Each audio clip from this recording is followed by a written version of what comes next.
Her name was Zainab. She wore the same brown apron every day, slightly faded at the edges, and her sandals had seen better days. But ah, her smile shined brighter than gold. She worked at Mama Titi's roadside buka, balancing trays and dodging catcalls from Okada men.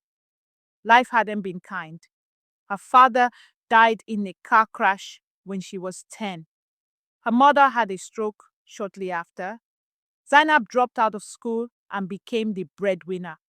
Every naira she earned went to drugs, rent, and food. She never complained. She only prayed. And every evening, she fed two street children behind the buka with leftover jollof rice. That was Zainab. Poor, yes, but rich in spirit. And little did she know, fate had its eyes on her. One Thursday afternoon, a sleek black SUV parked quietly across the street. Inside sat Chief Oladayo, billionaire businessman, sharp, cold, and guarded like a lion in his den. But today, he wasn't looking for business. He was following someone. His 9-year-old blind son, Toby, had snuck out of school earlier. The boy had developed a habit of escaping with his walking stick and asking the driver to leave him at a random street corner. Oladayo never knew why, until he followed him. As he watched from the tinted window, he saw something that made his hardened heart pause. A poor waitress crouched down and gently placed a spoonful of beans into his blind son's mouth. She wiped his chin like he was her own. Zainab had met Toby 2 weeks earlier. He had wandered into the buka, quiet and cautious. She noticed his dark glasses and the white cane, while others ignored him or whispered. Zainab welcomed him with a bowl of warm food and called him Small Ogre. Toby didn't speak much, but he smiled when she fed him. Something about her voice soothed him. It reminded him of the lullabies his mother used to sing before she died. Since then, he visited secretly after school, just to hear Zainab's voice and feel her kindness. It was the only part of the world that didn't feel dark to him. After feeding Toby that day, Zainab returned inside the buka, smiling as usual. But once in the tiny storeroom, her smile faded. She pulled out a crumpled envelope. Hospital bills for her mother's medications. It was due in 2 days. She sat on an empty rice sack, head in her hands.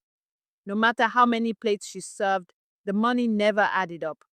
Her boss, Mama Titi, barely paid enough. God, help me, she whispered. But her prayer wasn't for herself. It was for her mother and for little Toby, who reminded her so much of the younger brother she once lost. From inside his SUV, Chief Oladayo watched everything. He watched the way she served others, first before herself. He saw the way she laughed with market women, gave beggars water, and called customers uncle or auntie with respect, even the rude ones. This girl, she had nothing, yet gave everything. It stirred something in him. Years of money had made him forget what kindness looked like. He leaned back in his seat, replaying the image of Zainab wiping his son's mouth. His son hadn't smiled in years, but with her he did. Who was this girl? Later that evening, Zainab was clearing tables when Mama Titi called her aside. Zainab, I see that blind boy always coming here to eat. Who they pay for the food? Zainab swallowed hard. Nobody, Ma. I use my own lunch sometimes. Mama Titi hissed. Look, this is not charity work. Next time, let him pay or let him stay hungry. Zainab nodded, but her heart ached. How could she explain that feeding Toby brought her peace, that it made her forget her own hunger? She made up her mind. Even if she had to skip meals, she would still feed him, no matter what. The next day, just before lunch rush, a well-dressed man walked into the buka. Not flashy, but sharp, clean, native attire. polished shoes, and a face that held years of experience. No one knew who he was, but he greeted everyone politely. Zainab approached with her usual smile. "Good afternoon, sir. What can I get you?" He nodded. "What do you recommend?" She listed the options, but he interrupted. "Serve me what you would give your own father." Zainab chuckled softly and returned with a modest plate of amala and iwedu, garnished with care. The man ate quietly, watching everything, especially Zainab. After the mystery man finished eating, he pretended to search his pocket, then frowned. "Oh no, I think I forgot my wallet." Mama Titi rushed forward. "You say what?" But before she could cause a scene, Zainab gently stepped in. "It's okay, sir. It happens. You can come back tomorrow to pay." The man looked stunned. "You don't even know me." She smiled. "I believe in people. Not everyone is a thief." The man nodded slowly. "Thank you. What's your name?" "Zainab." He smiled and walked out, leaving behind more than an empty plate. He left with a heart moved by kindness. That evening, after a long shift, Zainab found an envelope tucked under a napkin where the mystery man had sat. Confused, she opened it quietly behind the buka. Inside was a short, handwritten note. "Thank you for feeding me with kindness. Use this for your mother's care." And beneath the note, 20 crisp 1,000 naira notes. Zainab gasped. Her hands trembled. It was enough to pay the hospital bills and a little extra. She looked around, heart pounding. Who was that man? She didn't know, but she whispered a tearful prayer of gratitude to the sky. She had no idea she had just passed the test. Back in his mansion, Chief Oladayo sat in silence. For the first time in years, he stared at an oil photo, his late wife, holding baby Toby, both smiling under a mango tree. He remembered how she used to cook for the housemaids, how she would stop the car to give beggars food. His spirit lived in Zainab. He knew it. A knot tightened in his chest. After her death, he drowned himself in work, hired nannies, bought silence with toys, but never looked Toby in the eye. Now a stranger showed his son more care than he ever did. The thought haunted him. With the money from the mystery envelope, Zainab paid the hospital and bought new shoes for her mother. Life felt lighter, even though nothing had truly changed. But now, every time she fed Toby, she felt watched. She would glance across the street and sometimes see the black SUV. She thought it was a coincidence. Toby would smile and tell her stories about how he imagined people looked. "I think you have kind eyes, Auntie." Zainab would laugh. Their bond was growing, unknowingly, under a billionaire's gaze. One evening, as the buka was closing, a neatly dressed man approached Zainab with a business card. "My boss wants to speak with you. Please, don't be afraid. It's about a job." Zainab froze. "What job?" The man only smiled. "He'll explain. Please come tomorrow at noon. The address is on the card." Zainab clutched the card, nervous. She had never been to the part of town where this office was located. What if it was a scam? Or worse? Still, something in her heart whispered, "Go." The next day, Zainab arrived at the address. Her heart pounded. The gate alone was taller than her, painted gold and guarded by uniformed men. When she stepped in, she couldn't believe her eyes. The compound was massive, with fountains, trimmed flowers, and a house that looked like something from a movie. A butler led her through marble halls until they reached a quiet study. There, behind a massive desk, sat Chief Oladayo, the same man she had served food to, the man who watched silently. "Sit, Zainab," he said. His knees almost gave way. Zainab sat nervously as Chief Oladayo looked at her with gentle eyes. You don't know me, but I know you've been feeding my son. Zainab's eyes widened. Toby? He nodded. You showed him a kind of love that even I failed to give. You reminded me of someone I once loved dearly, his mother. Zainab stayed silent, confused and emotional.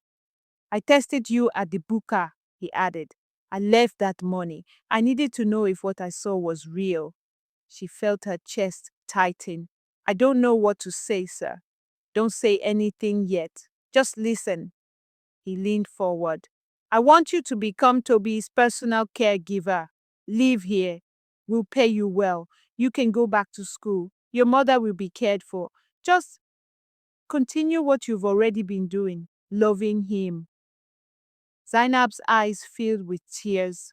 Her lips trembled. Why me? Chief Oladayo smiled. Because when you had nothing, you still gave. And that, Zainab, is wealth the world can't buy. She sat frozen, 1,000 thoughts in her head. Her life, her mother, Toby, everything was about to change. The next morning, a small keke loaded with her single bag pulled up to the Oladayo mansion. Zainab clutched her mother's hands tightly. You'll be fine, Mama. They promised to take care of everything. Her mother smiled weakly. Go, my daughter. Shine where God has planted you. Inside the mansion, Toby ran toward her, arms wide. Auntie Zainab, are you really staying here? She laughed through tears and scooped him up. Yes, my sweet boy, I'm not going anywhere. The household staff stared in quiet surprise. Who was this girl the chief welcomed like family? Zainab adjusted quickly to the new life. Her room was bigger than the entire Buka kitchen. She wore clean uniforms, had 3 meals daily, and the house had light 24/7. But she didn't change. She greeted the cooks with respect, helped the cleaners pick up laundry, and prayed every night with Toby before bed. Auntie Zainab, Toby asked one night, do you think blind people can see in dreams? She smiled, holding his tiny hand. Yes, and I think in your dreams you see everything clearly, including love. In the staff quarters, whispers flew. Who is she to the chief? Why is she so special? Is she the next madam? But Zainab paid no mind. She had no pride in her step, no arrogance in her voice. Even Mama Titi, who once scolded her, came to visit and returned speechless. One day, the chef told her, You've changed this house. There's peace now. She smiled and said, It's not me. It's the love I never stopped giving. But trouble was brewing quietly. Not everyone in the mansion was happy about Zainab's presence. Madame Fola, the chief housekeeper, had been with the family for years. She watched Zainab closely. What kind of girl enters the mansion through the kitchen and walks into the master's heart? She muttered to herself. One evening, she cornered Zainab by the laundry room. Don't be fooled. You're just a temporary charity case. When they're done feeling sorry for you, you'll be gone. Zainab looked at her calmly. I didn't come here to steal anything. I'm here because Toby needs me. Fola scoffed and walked away. But her heart burned with jealousy. One morning, Chief Oladayo received an anonymous message. The girl you trust is a thief. She's been stealing medicine meant for your son. Furious, he summoned Zainab. Zainab, someone has accused you of stealing Toby's medication. Her face turned pale. What? I would never. But the housekeeper had placed tablets in Zainab's room to frame her. When they searched, they found them. Tears welled in Zainab's eyes. Sir, please believe me. I don't know how they got there. Chief Oladayo said nothing. His silence crushed her more than words ever could. Toby heard raised voices and came rushing in. What's going on? He asked. No one spoke. But when Zainab knelt down beside him and whispered, "I might be leaving Toby," the boy wailed. "No, she didn't steal anything. She's the only one who reads to me. She helps me sleep. She loves me." His cries filled the room. Chief Oladayo looked at his son, then at Zainab. Doubt began to crack. Could this really be a setup? Was he about to punish the only light in his son's world? Later that night, Chief Oladayo reviewed the security footage. His hands trembled as he saw Madame Fola slipping into Zainab's room with the medicine. Rage and guilt hit him like a wave. He stormed into the staff quarters the next morning. "Madame Fola," he thundered, "you betrayed this house, my trust, and an innocent girl." She fell to her knees, weeping. But he had made his decision. She was dismissed immediately. Chief Oladayo called Zainab, this time with tears in his own eyes. "I failed you, and I'm so sorry." Zainab was offered more than just an apology. She was now to be made Toby's official guardian and education coordinator, with plans for her to study child psychology, a scholarship, a car for her mother's hospital visits, and her own office were given to her. But Zainab remained humble. She still helped in the kitchen sometimes and read to Toby every night. Toby, now smiling more than ever, whispered one evening, "Auntie Zainab, I don't need eyes to see you because I feel your love every day." Months later, at a charity event hosted by Chief Oladayo, he announced something no one expected. "Zainab is not just an employee, she is family." The crowd clapped. Reporters wrote about the poor waitress who changed the billionaire's home with nothing but love and honesty. And as Zainab stood beside Toby, who now walked confidently with a cane, she knew one thing: true riches aren't in money, but in moments, hearts, and love shared freely. From the buka to the mansion, her story proved one truth: kindness never goes unnoticed.